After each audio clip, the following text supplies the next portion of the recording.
कृष्ण गोविंद गोविंद गोपाला, कृष्ण गोविंद गोविंद गोपाला, कृष्ण मुरली मनोहर नंद लाला, कृष्ण मुरली मनोहर नंद लाला, कृष्ण गोविंद गोविंद गोपाला, कृष्ण गोविंद गोविंद गोपाला, कृष्ण गोविंद गोविंद गोपाला, कृष्ण गोविंद गोविंद गोपाला, कृष्ण मुरली मनोहर नंद लाला, कृष्ण मुरली मनोहर नंद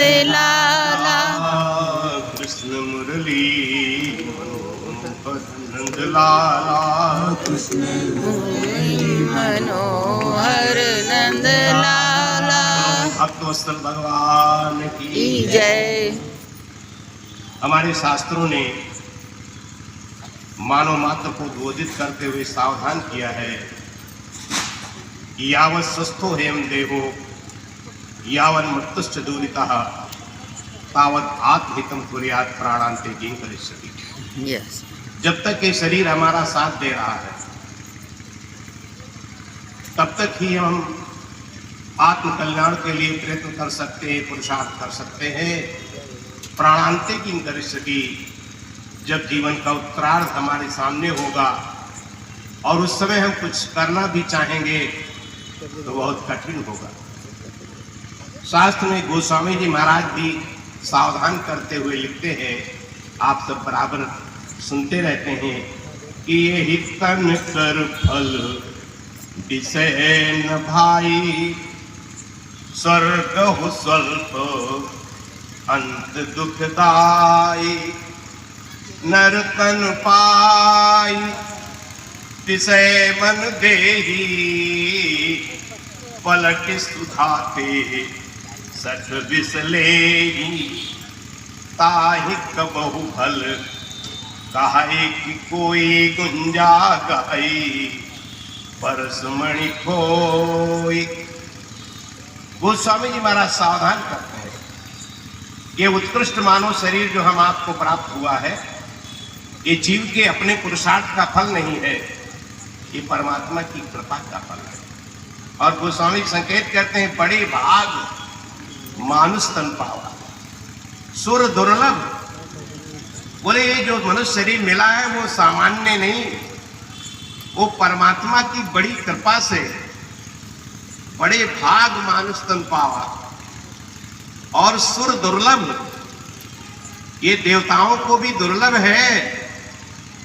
दुर्लभ इसलिए है कि देवता, हम जब स्वर्ग लोक में जाते हैं, जो देवता हैं उन्हें स्वर्ग की उपलब्धि कैसे होती है, जब जीवन में पुण्यों का अर्जन होता है तो उन पुण्यों के परिणाम से स्वर्ग की प्राप्ति हो जाती है। लेकिन स्वर्ग में आप हमेशा नहीं रह सकते। शास्त्र कहता है क्षीणे पुण्य तो स्वर्ग लोकम विशंति, जैसे हमारे पुण्यों का क्षय होता है उस स्वर्ग लोक से भी हमको फिर नीचे गिरा दिया जाता है। इसलिए जीवात्मा नीचे आ जाएगा, जब उसके पुण्यों का क्षय हो जाएगा तो वो देवता भी कल्पना करते हैं, वो याचना करते हैं कि हमें भी मनुष्य शरीर एक बार पुनः प्राप्त हो जाता, जिससे हम अधिक से अधिक पुण्यों का अर्जन कर लेते और एक लंबे समय तक पुनः स्वर्ग में रह सकते। ये याचना वो देवता भी कर रहे हैं। गोस्वामी जी महाराज सावधान करते हैं कि हम आपको ये मनुष्य शरीर मिला है, ये जीव के पुरुषार्थ की नहीं, परमात्मा की कृपा से मिला हुआ है। आप सब बराबर पढ़ते रहते हैं, बड़े भाग्य मानुष तन पावा, सुर दुर्लभ सद ग्रंथन गावा। और आगे कहते साधन धाम मोक्ष कर द्वारा। बोले साधन का धाम है, साधन का तात्पर्य क्या है? महापुरुषों से पूछा, जो महापुरुषों की व्याख्याएं हैं, शास्त्रों ने बड़ी बड़ी व्याख्याएं की हैं, लेकिन हमारे संतों की व्याख्याएं कुछ अलग होती हैं। संत व्याख्या क्या करते, साधन माने जो धन आपके साथ अंतिम यात्रा में जा सके, उसको उन्होंने कहा साधन। तो वो साधन जो अंतिम समय हमारे साथ में जा सके, हम आप विचार करें कि आखिर ऐसा कौन सा धन है। जो धन हम संसार में अर्जित कर रहे हैं, क्या इस धन की वहां गति है? तो आपको लगेगा कि नहीं, बिल्कुल नहीं। एक बार गुरु नानक देव जी एक शहर में भ्रमण कर रहे थे। उस शहर में बड़े बड़े झंडे लगे थे, किसी के यहाँ 1 झंडा, किसी के यहाँ 2, किसी के यहाँ 3। उस समय नानक देव ने पूछा कि आखिर ये विचित्रता क्यों है, किसी के यहाँ 1 झंडा है, किसी के यहाँ 2 लगे, किसी के यहाँ 3 लगे हुए हैं।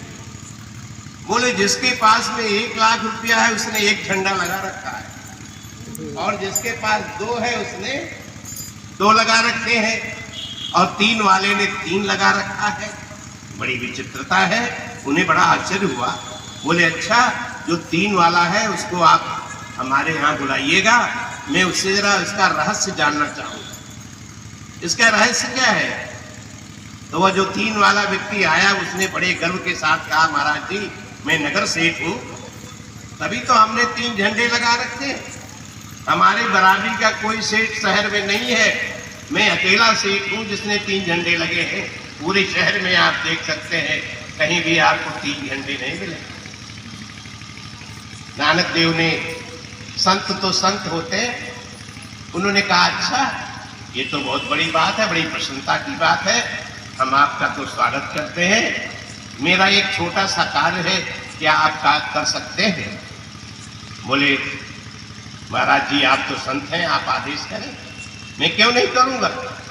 उन्होंने अपने जेब से एक छोटी सी सलाई निकाली, सोने की सलाखा, और उस छोटी सी सलाई को, उस सलाखा को निकाल करके उन श्रीमान जी के हाथ में रखते हुए कहा, मैं एक कार्य सौंप रहा हूँ कि ये सलाई जो है ना, ये आप अपने पास रख लें, और जब स्वर्ग में आप चलेंगे तो हम भी वहां रहेंगे, हम वहीं आपसे ले लेंगे। उन्होंने कहा महाराज जी अरे आप ये कैसी बात कर रहे हैं, आपको तो संत हैं, आप तो ज्ञानी हैं, आपको पता है कि यहाँ की कोई भी वस्तु वहां जाने वाली नहीं है। बोले बस यही तो मैं तुमसे जानना चाहता था, मेरा उद्देश्य तो यही था कि तुम 3 झंडे लगा लो और चाहे 10 झंडे लगा लो, लेकिन यहाँ का जितना कुछ है वो सब यहीं छूटने वाला है।